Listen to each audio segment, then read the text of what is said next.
আমি সেদিন কাজের জায়গায় চুপচাপ বসেছিলাম। চারপাশে সবাই যে যার কাজে ব্যস্ত।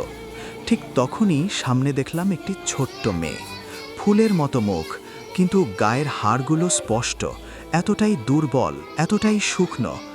তার ছোট্ট হাতে ছিল কলমের প্যাকেট, মূল্য মাত্র 10 টাকা। চোখে ছিল অদ্ভুত এক নির্ভরতা, যেন নীরবে বলছে, "নাও ভাই, একটু সাহায্য করো।" কিছুক্ষণ তাকিয়ে থাকতেই সে জোর গলায় বলল, "ভাই কলম নেন 10, ভাই কলম নেন 10।" সেই দৃশ্যটা মনে দাগ কেটে গেল।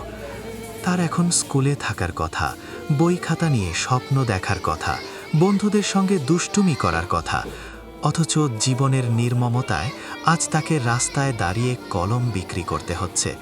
আমরা হয়তো প্রতিদিন এমন দৃশ্য দেখি, পাশ কাটিয়ে যাই, কিন্তু একবার ভাবলে কষ্ট হয়। তারাও কারো সন্তান, তাদেরও স্বপ্ন আছে, ভবিষ্যৎ আছে, শুধু সুযোগ নেই।